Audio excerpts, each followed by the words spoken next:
Welcome, viewers, to the Topics in Technology program.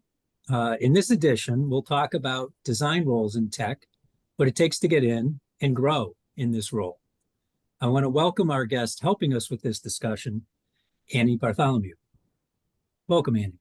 Thanks. Glad First, to be here. first a few things about Annie. Annie graduated from MID in 2017, having majored in studio and fine art. After graduating from Middlebury, she spent time in New York City in the New York City art space, working at the Whitney Museum and Apparatus before transitioning into tech. Annie currently works as a UX designer at Google, where she builds tools for designers and developers. She also wants me to let you know that in her free time, she enjoys running, knitting sweaters, and taking art classes. Again, welcome. Thanks. Yeah, glad to be here.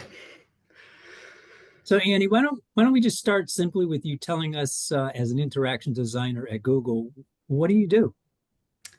So I focus on building tools for designers and developers. That means working on some internal products. My day could look like living in Figma, doing a bunch of wireframes or Figma prototypes, meetings with engineers, PMs, kind of varies day to day, but generally designing tooling for Googlers.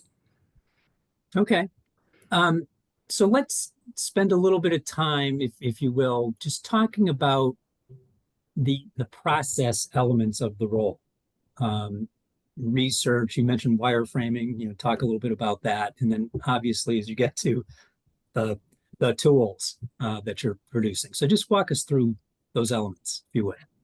Yeah, it really depends like project by project, but typically for UX design, you work with a product manager. The product manager kind of sets the direction for the product. So they'll have features they're trying to build, problems they're trying to solve, and they'll sometimes give you like a list of things that with your design you want to look at and try to solve for your users. From there, you can do a bunch of different explorations. A lot of the times we use this what's called the double diamond method. So kind of expansive, lots of iteration, lots of exploration, a lot of drawing, whether that's in Figma or just like post-it notes, a lot of writing, getting feedback, and then trying to kind of bring it back into the actual direction you're trying to use for the designs you're working on. In terms of tooling, Figma is like definitely the big one that all UX designers typically use in the industry, even at Google. Um, I do a lot of writing as well. You always have to kind of communicate your design solutions to stakeholders like your product managers or engineers. Okay. Now you've mentioned some other functional roles. You mentioned product managers and engineers. Just give us a sense of the kind of full scope of different functional roles that you might be dealing with. Yeah, again, it kind of varies role by role, but in my current role, I work with a lot of other designers. So I'm actually a design lead, so I tend to oversee projects. So other designers might be working on a smaller subset of projects. I'll look at their work. Engineers, of course, because they're the ones who will be building the things you design. And that could be front end and back end engineers, or sometimes full stack. Occasionally, there'll also be what's called like site reliability engineers. I don't tend to work with them as much. Other functions, product manager is a big one, as well as what we have program managers. They kind of help make sure things are staying on track and running smoothly. Occasionally, UX writers or folks who are more focused on kind of the marketing side, but I'd say product managers and engineers are the ones I work most closely with on a day-to-day. Okay.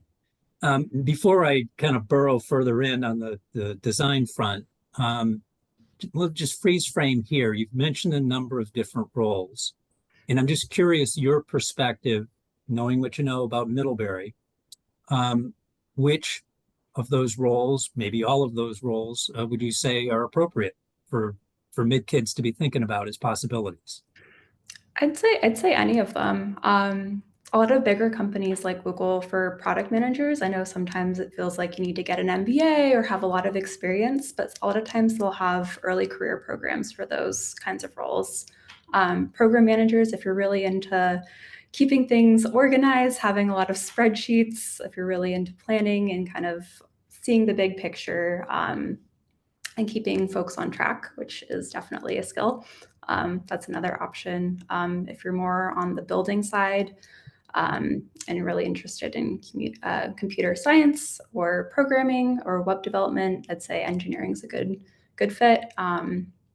And then on the design front, if you're interested in how people think, trying to solve problems, um, and there's different roles within those. There's also some hybrid. If you're kind of more interested in UX and engineering, those are also roles that are available. Okay, cool. Um, so you mentioned some tools.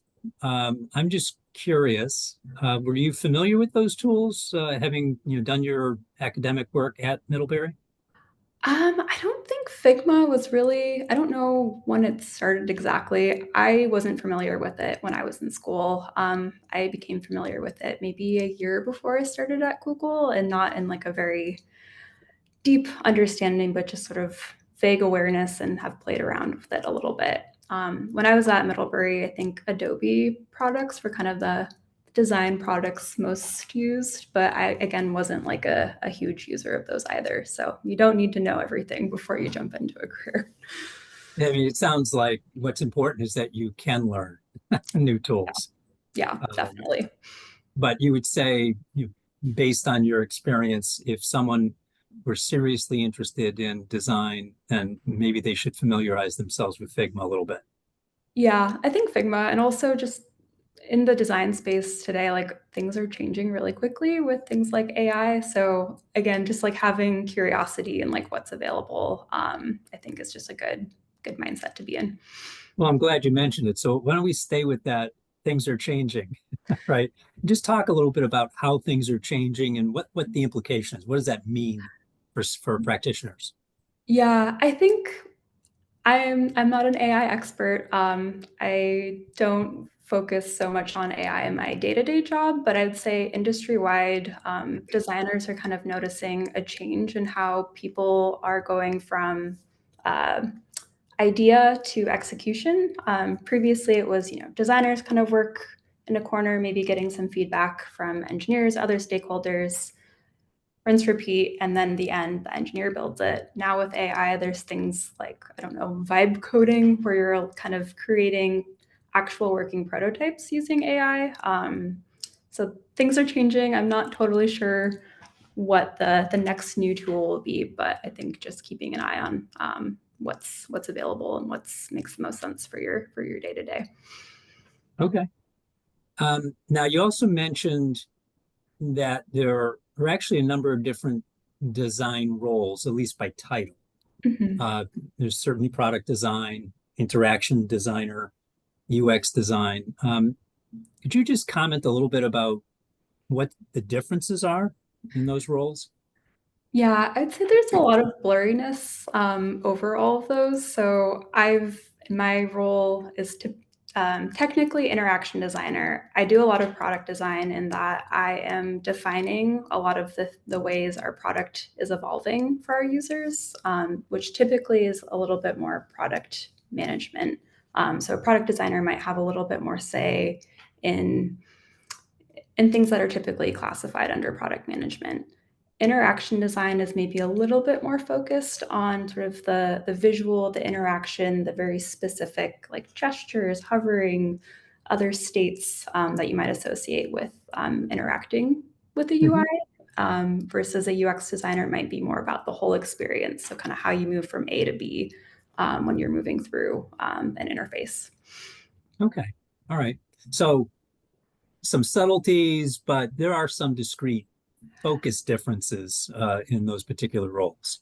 Yeah, but just because you have like a title of one or like a role is kind of classified as one doesn't mean you're not necessarily doing other things as well. I Right. think you tend to kind of have to play the whole field and see what your project or task or company needs. Okay. I mean, we'll come back to this topic a little bit when we talk about growing in the design world, let's say, pathways. But before we do that, let's talk about your pathway from Middlebury to career. You studio art, we mentioned, and started off in the art/museum world. Tell us a little bit about the transition from that into technology? Yeah. So immediately post graduating from Middlebury, so like a week after graduation, I moved down to New York to intern at the Whitney Museum, and I was working in the Rights and Reproductions department, which is kind of a niche, strange space, but it's within the publication space, and you're kind of focused on documenting exhibitions that are currently on with the right captions, etc. Just making sure everything's documented correctly for future use, Mhm. as well as the licensing of archival imagery, current imagery for things like textbooks or other books or posters and things like that. So that's what I started off in. I interned for the summer after graduation, and then from there went on to work at a PR firm that focused in the art space. Okay. Realized pretty quickly that wasn't really the right fit for me. What were you doing with the PR firm? Again, I was an intern. I was doing things from like writing press releases, working Okay. events, pulling together press packets, doing research, Mhm. social media Yeah. planning, kind of the whole range of like communication stuff for art institutions. And it was interesting, but not quite the right fit. So I ended up getting a job at a design studio called Apparatus. They make very fancy lamps and furniture here in New York. And I Okay. was working as a craftsperson because I wanted to be a little bit closer to like the making process, which after a few months, almost a year working in the kind of art space, I realized I wasn't actually doing that, even though that's kind of what drew me to art in the first place. Hmm. Okay. But then the transition from there towards tech, what was going on? What helped you make those decisions? Yeah, I think end of 2019, I was starting to get a little bored, I guess, working in the design studio space. It was fun for a little bit. I liked making things. I worked with a lot of other artists or people who were interested in the arts, but it was very repetitive. I wasn't really doing a lot of critical thinking in my day to day. So I started looking at other job opportunities, whether that was in the art space or outside of it. And then COVID happened and the lockdown Mhm. here in New York, and that's kind of really what I won't say forced my transition, but kind of was the demarcation of like kind of before and after. Because I ended up getting furloughed from my job in design space. So I had a lot of time to think about what I wanted to do next. Yeah. Okay. Yeah. And so what did you do? I spent a lot of time working on my portfolio, so my website for kind of my arts practice at the time, and I was really interested in how could I kind of customize it in a way that wasn't supported by things like Squarespace or Wix or some of those other kind of website hosting platforms. So I started to learn kind of basic HTML, CSS, JavaScript, and got very interested in that and doing kind of weird little side projects to keep myself busy as I was stuck at home. As we all were. Yeah. Yeah, so that's kind of, I think, what drew me into this side of like creative design tech space was starting with my portfolio. And from there, became a lot more interested. I applied to this thing called Recurse Center. It's I think they call it a self-directed learning retreat, and it's really aimed for people who are very into programming. So there's some really brilliant people who've gone through it um, and use it in all sorts of different ways. But I was coming from more the arts angle and somehow Yeah. got myself in there, and from there. That's kind of how I became a lot more familiar with tech, met some people who were already working in there, and found out about some other opportunities. And yeah. Okay. All right. So then the jump to Google, how did that come about?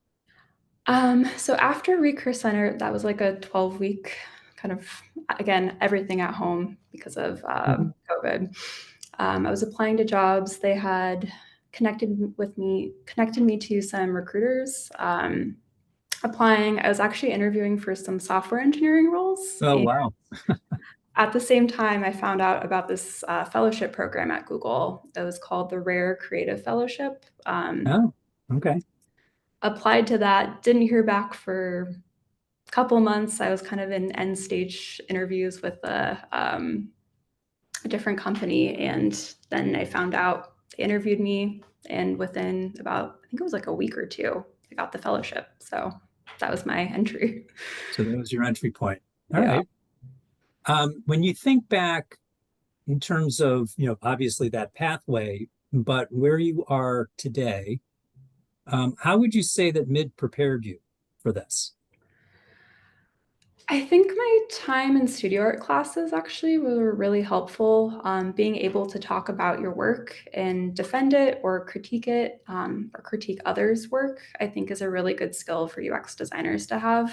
Just being able to kind of do that storytelling and understand the intent behind what you're trying to do, and communicate that to, Hmm. could be stakeholders who are happy to see it or stakeholders who had a lot to say about what you were doing. I think beyond that, communication skills, which seem very generic, but just being able to write and present things effectively is definitely something I use pretty much every day in my job. Hmm. You have to do a lot of presentations and you have to write a lot of docs in addition to doing design work. Okay. Yeah, I do think it's one of those skills that maybe we take for granted, the notion of communication, oral and written. Yeah, Um, and that's one of the things, I'm hopeful that mid students don't under consider, when they're looking at potential career opportunities. yeah, and I think for design especially, it can be kind of underrated because you think about sort of the flashy portfolios or sort of the visual design, but for UX design, that's a part of it, but it's not the whole piece. And you really have to think about how are you solving problems. So like the critical thinking of the liberal arts education definitely comes into play. Um, Hmm. Okay. Is there anything that you wish you had done while you were at mid, knowing so what you know now?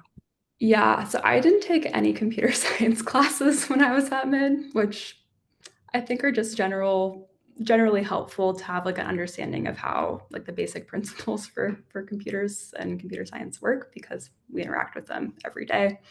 I also didn't take any psychology classes, which I think would be helpful for UX design because a lot of the time you're thinking about how are other people experiencing your work? How are they experiencing the problems? What are they thinking about? How can you help them solve the things they're trying to solve? So that probably would have been helpful as well. I also only took one graphic design class because Middlebury didn't offer any graphic design classes when I was there.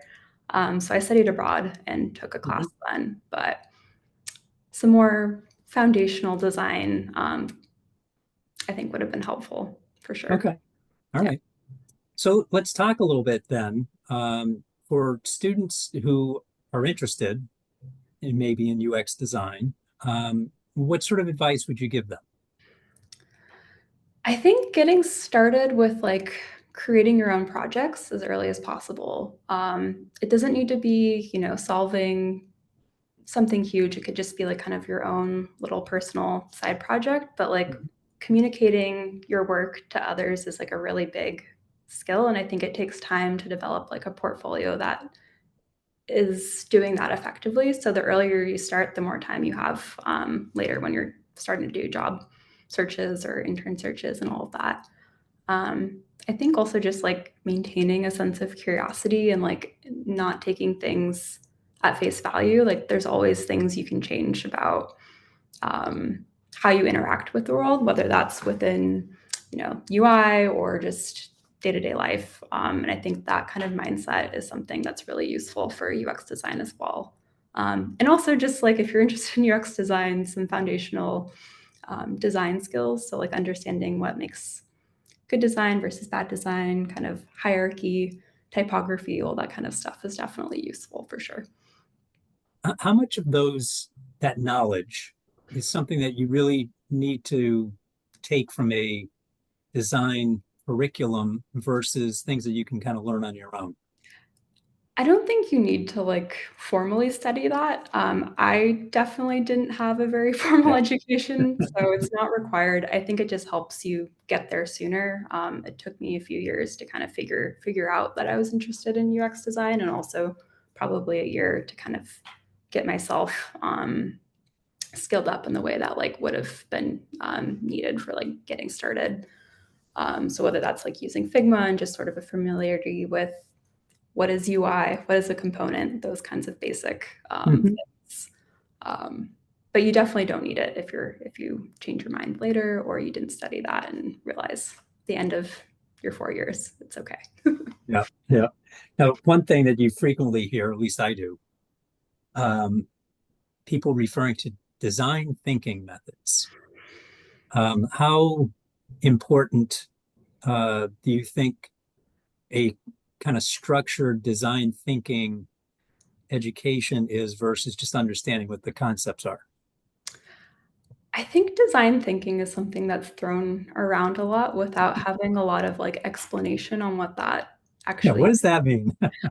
I think everyone takes it a little bit differently as well. When I think of design thinking, I'm thinking of kind of that thing I referenced earlier, which is like the double diamond approach and kind of the iteration and kind of continuing to go back and problem solve and like expand, define, expand again. Mhm. But I don't think you need to have like formal classes on like this is design thinking, this isn't design thinking. If you understand what you're trying to solve and kind of have a plan to solve it, you can learn the rest. It's okay. You'll get there. Okay. So you've said a number of things in terms of skills and attributes that would be beneficial for someone to be successful in this role. Certainly, design thinking concepts are good to understand. Problem solving, Yeah. communication, Yeah. collaboration, since obviously you're working with a number of other people. And you mentioned tools, Figma. I've seen things like Sketch. Is that also a tool or not? Not so much anymore. I think it Okay. was like a few years ago. Okay. Definitely have some coworkers who still refer to Sketch, but it's not a tool that we use in our day to day anymore. Yeah. Well, I mean, it certainly sounds that tools will come and go. And so your ability to familiarize yourself with and get using the tools du jour are important. Yeah, I think the one thing I hear a lot is the only thing constant is change, especially in design, especially in tech. So just being comfortable with things changing and able to kind of navigate what's the next new tool, what's the next new paradigm shift, whether that's like AI or something else that comes later. Just gotta stay nimble, as they say. So you can take this either for you as an individual or for generally for folks in the design space. What's the career progression look like? um, I guess when you start off as a UX designer, typically you start off kind of more of like a junior level. So you'll be focused on really specific things, like really scoped projects. You're not going to be doing maybe as much product design. You won't be doing redesigning a whole application or product or feature. It'll be pretty contained. And then as you progress, you kind of define more and more and more. So you go from designing a button or something like that to designing, I don't know, a checkout flow or designing, um, I don't know, a new, I don't know, playlist Right. management, like very kind of still scoped things to Mhm. getting bigger and bigger. And as you get even more advanced, you become like a design lead. So you might be overseeing other projects that you yourself aren't designing, but you're kind of understanding the progression of the work and having influence over the direction of other folks who are doing that design work. And then keep going further and further, become a manager. You might be leading design, whether that's for a specific product at a bigger company or even design for like a smaller startup. Those are kind of the steps. Um, And then from there, I don't know. Well, I just would imagine that a lot of it is driven by your own personal interests. Some people want to assume a more general management role around product, and others don't really want to manage anybody. They just want to keep doing what they like doing. Yeah, I think those are kind of the two forks of like if you're looking for more of a leadership type role, typically you will become involved in management to some degree, Hmm. unless you're what's called like an individual contributor. This is also a little bit skewed more to larger companies since I work at Google right now. Um, but that might be thinking really big picture, but you're not necessarily involved in like management of people, but kind of management of ideas. Hmm. Yeah. Hmm. So, what would you say is kind of the thing you find most challenging about the role? Um, it kind of depends, I guess. Sometimes it's sort of the influencing factor of trying to kind of you have a vision for the design and you need to bring other people on board, and there can be reasons why people are resistant to that. It could be technical considerations, which is something you always designer and engineer are always battling with. It could be kind of more political, like should we do this now? Should we do this later? Should we do this at all? It could be um, it could also just be like yeah, I would say those are kind of the big ones, and the other things the scope of the work. I think as a designer, you always kind of want more and more and more, Mhm. because you kind of Mhm. again have this vision, and sometimes at the end of the day, you need to get it done in a specific amount of time. Can only dedicate so many resources. So that's always a challenge too of kind of wanting to get your vision to done, but sometimes there are steps in the way. So Right. So there's priorities. yes, the other battle of the designer versus PM. There you go. There you go. Okay. So knowing what you know now, having had the experiences that you've had, what's general career advice you would give to students? um, I think one thing I've always struggled with, whether at Google, whether before, is sort of the concept of imposter syndrome, like not Mm. feeling like you're good enough or you don't have enough experience and kind of holding back. I almost didn't apply for the Google fellowship because I was like, I don't have enough of a portfolio, I don't have enough experience, like I don't think I'm gonna get it. So what's the point? And I've been here 4 years and don't let it hold you back, and I think that's something that, like, I still have to remind myself of, and I think post-college, it's definitely really hard when you're trying to get your first thing, so just keeping that as a reminder that, yes, they might be asking for some experience, but don't let it sway you from at least trying to get in the door. Right. I often put it this way to students, don't negotiate with yourself.